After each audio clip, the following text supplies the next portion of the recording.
Thanks for staying up later. You all know Charles Durning as Dr. Harlan Eldridge in CBS's very successful program Evening Shade, and from movies like The Sting and Dog Day Afternoon, Best Little Whorehouse in Texas, Twilight's Last Gleaming, Tootsie. But the first time I remember seeing you, maybe I had seen you in films before and it didn't click in. As a college student, I saw you in that championship season on Broadway. Oh, yeah. And much more of your background is on the stage than people might realize. Right. I've done about 187 plays. Of course, that'll give you an idea what kind of hits I was in also. It was Joe Papp who, if not bringing you to the stage, certainly gave you the big nudge to center stage, right? Well, by the time I had met Joe, I was already, 15, 16 years in the business, and I had done over 100 plays already. But then he saw me in this, another off-Broadway show I was in, and I had never heard of him. He asked me to come and see him, and he told me that he was doing a play called Julius Caesar. Well, that's Shakespeare, and you know what I knew about Shakespeare at that time. Just like everybody else out of high school. Nothing. So he said for me to read Casca. So I didn't know one part from another, and I go through this thing, and I see Cassius. So I said, wow, what a part. And even in those days, it wasn't a lean and hungry look on me, but I went in, and I was ready to read Cassius, and he said, all right, get up there and read Casca. Well, I didn't want to tell him, but I hadn't studied. I thought he had said Cassius. So I read it, and he said, and he had this long cigar. He took a couple of puffs, and he said, how dare you read Shakespeare cold? And I never told him. I didn't tell him for 10 years. And he said, if I hadn't seen you act in person, I just wouldn't think you could do it at all. But I'm going to give you this part anyhow, only because I go into rehearsal tomorrow and I can't find anybody else. Let me run some of your movie roles by you, and you give me like a quick impression, all right? In The Twilight's Last Gleaming, what a cast. Picture. Burt Lancaster, Burt Young, Paul Winfield, Richard Widmark, Joseph Cotton, Melvin Douglas, and you as the President of the United States. Right. That was like Joe Cotton, who used to say to me at the end of it, at the end of the day, he would say, I'll see you tomorrow, kid. And he kept saying that for about 2 weeks, and finally one night he said to me, good night, Mr. President. And I knew I had it nailed. I knew I had done something right that day. Dog Day Afternoon. Pacino and his cohort are robbing the bank, and you're the frazzled police chief trying to talk them out of it. Al got me into that picture. They wanted me to play the guy who ran the bank president, and Al said, no. I want him to play, because I want it like a surrogate father. First of all, we want to know if the people in the bank are okay. They're okay. You alone, you got Confederates? I'm not alone. I got Sal. What's that for? Salvatore? Yeah, Sal. He's a killer. We're Vietnam veterans, so killing don't mean anything to us. You understand? In the Army? In the Army, yeah. Okay, so there's you. What's your name? Why? What do you want to know my name for? Give me your name, any name, just so I got something to call you.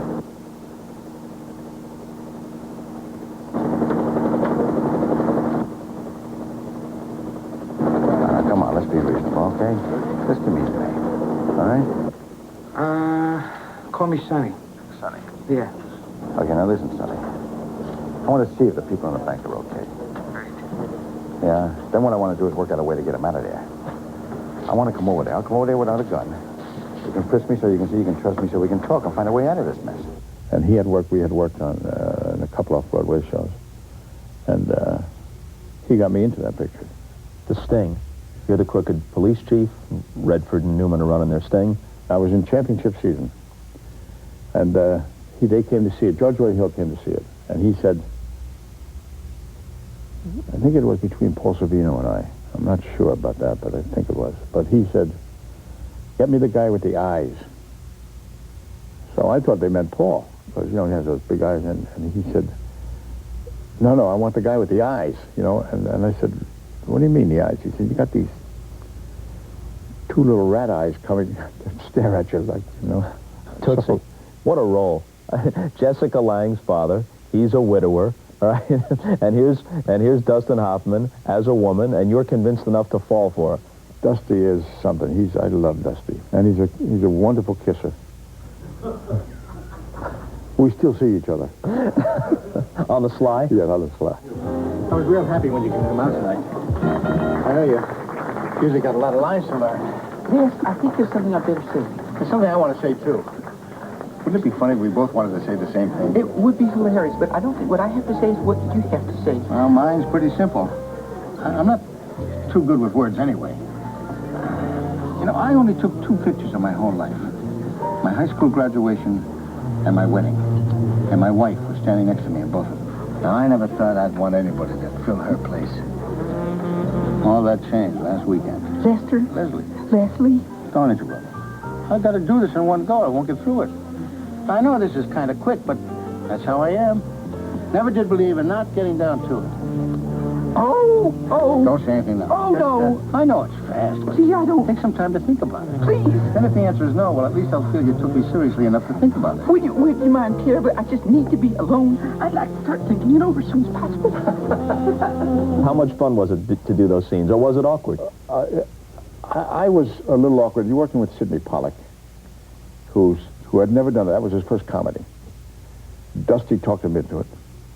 He playing a role, which Dusty also talked him into. And he's directing. And I was never quite... See, Dusty wanted me for the role. And I was never quite sure that Sidney wanted me for that role because his favorite actor is Wilford Brimley. And I'm sure that if I hadn't already been cast, Wilford Brimley would have been playing the role. Which is all right. That's okay. You get your favorites. And he's a loyal guy to you. He's the same guys all the time. But I was never really comfortable with Sidney because of that. And I'm not, still to this day, I'm not sure that he was happy with what I did. Now let's talk about some of the roles you didn't get. Now, one you turned down. You could have been in Cocoon. I could have been in Cocoon. I was the first one they asked. Speaking of Wilford Brimley. Speaking of Wilford Brimley. And they offered me the role, and I read the script, and I loved the script. My agent did not like the script. So then I didn't like the script. Because you can't influence me at all. And so when he said he didn't like it, I didn't like it. But then I read it again, and I said, I think we're making a mistake. I think this is going to be... At the time, that one of the main reasons is when they told me to do it, I said, well, who else is going to be in it? There's 15 old people, or 10 or something. So they said, well, you're the first one we've asked, but we're going to ask, and we're going to try and get, and so they didn't have anybody else. So I said, I was a little leery about that, so, which I shouldn't be. I mean, it's none of my business who's going to be in it. But see, what happens is that you think you're more important than you are, you see. Most actors do. They think they can write, they think they can precast, they think they're better directed than the director's doing it, and consequently they don't work much. But you know what makes actors think that, in part? Not necessarily that they'd be so good at it, but because they've worked with people who were bad at it, and they figure, well, hell, I can do better than this guy. If this guy's screwing up my performance, let me screw up my own performance. Yeah, but you wonder whether that guy is screwing up his performance or not, because I've seen, I worked with Paul Newman, right? And I'm acting my ass off, right? So I said, this guy isn't doing anything. So then I wipe him off the screen. So now we go see Daly's, and we're doing a 2 scene, and I'm going to be watching myself. I just couldn't take my eyes off Paul Newman. I mean, what the hell is he doing? Then I go back and I work with him again. I said, now, I'm going to watch him this time. He doesn't do anything. He just... But whatever he's doing, when he gets on the screen, it's like, whew, and you go, so he's just... there's nobody else on the screen when he's there. And he's a force. I mean, he just is, Let me give you some roles that you didn't turn down, but that you lost. Now, here's one that really makes sense. You could really see it. Rod Steiger played W.C. Fields. That's right. Could have been you. Could have been me. As a matter of fact, I thought it was me. You thought Steiger was you when you saw the movie. All right. I was doing a film up in Idaho at that time with Charlie Bronson. And they called me and said, well, we're going to go with a big star. And I said, yeah. He said, who's that? And they told me Rod Steiger. I said, well, you got a big star. It's called W.C. Fields, you know. And then maybe I didn't have the role, because after that, about 8 guys told me, yeah, I was up for that. They told me I was going to play it. Peter Boyle, he was going to play it. Somebody else told me that. So I don't know. Maybe they were lying to me, you know. How about Mitchum getting the role in Friends of Eddie Coyle? Yeah, that was a big... Even the producer to this day says it should have gone with all unknowns. I said, don't tell me that now. I mean, I don't want to hear that now, you know. Law and Disorder, Borgnine gets the role you were up he for? He gets the role I got up for. How do you know all that? That's great. It's right here on the card, right here on the card. Now, do you regret those things? Do you look back on them? You've had a wonderful career, but does it bother you? Of course it bothers you, you know, because there isn't an actor alive or dead that I'm not jealous of, you know. I mean, it's just, and I'm sure every other actor out there thinks the same thing. For Christ's sake, I can do it better than him, and why did they hire that idiot? I've heard people say to me, I've seen you work for 20 years, and I've only seen you do one good thing, you know? So, but we're all mad at everybody. I mean, there isn't... what the hell did he get the role for? I should have that role. And that's every role that Robert Redford got.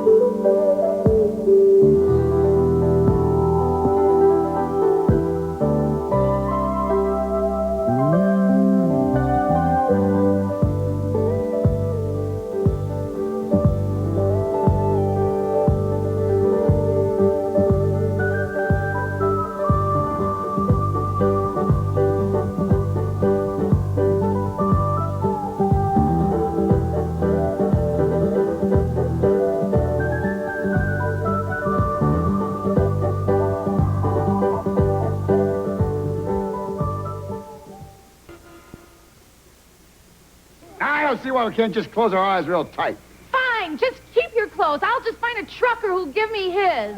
Stripping! Well, we can throw over a couple of blankets, honey, because we don't want any truckers to see us naked. Just a minute. We have to put these on first. I'm sorry, baby. Yeah, that's right. It was just a little prank gone bad. Yeah. If you want me to, Frida, I'll put in that new kitchen you've been wanting.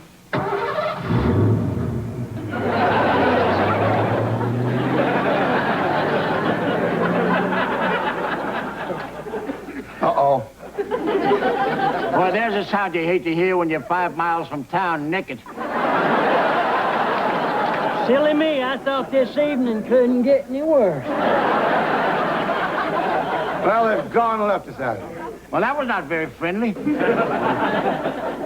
Well, thank God I remembered to keep my underwear on. I wish I'd have thought of that. Me too. Me too. So you're an evening shade now as Dr. Harlan Eldridge. That's right. But this is not the first go-round with Burt Reynolds. I mean, you and he go way back, a lot of films together. Burt is one of those rare kind of guys. He's a loyal man. And in this business, as you know, there's not much loyalty, you know. And he is a guy who, he's done more for me in film than as much as Joe Papp has done for me on stage, who was also a very loyal man. There's certain people that I don't really see him that much, you know, socially. I mean, we're good friends, and I go to his house once in a while, and I go to, and we go out to dinner every now and then. But he's a very private guy, you know, and doesn't. He has a lot of acquaintances and very few friends. And when he gets in trouble, they desert him like rats off a ship, you know? You were in Sharky's machine with him, starting over, right? Starting over was the first. He had asked me to. No, the first thing I was in was he did a show in New York called The Hawk, in which he played a half Indian and half something TV else. show. A TV show. Yeah. And he played a New York cop. And I did the pilot with him. And I didn't have much of a role. I did like an extra or something. And but we talked for a while, and then he kept seeing me on Broadway and off Broadway, and when he was in town, and he called me to do a movie called The End, which I wanted to do. Tom DeLuise was in it. Tom DeLuise was in it, who also is a close friend, and Bert's also, and he called me for that, and I couldn't do it. Carl Reiner played the role. Then Starting Over came up years later, and he asked me to do that, and I said, I'm there, and that's what started it, yeah. And, in Best Little Whorehouse, you get an Oscar nomination, and Bert growls, right, good-naturedly, I'm working my tail off for this whole film. This guy comes in, does a 10-minute cameo, might walk off with an Oscar. And his prediction came true, yeah. That was down in Austin when we opened it, and but he fought for me to get me in that movie. You played the governor's role in that. I love to do the sidestep. That's right, yeah. Is that a yes or no? It's a possible maybe.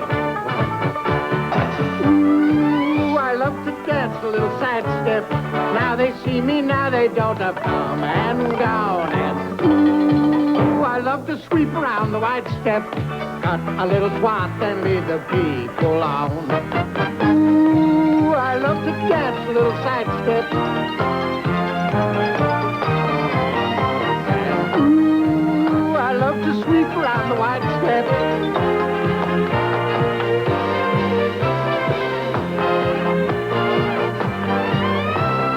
Cut a little swath and lead the people on.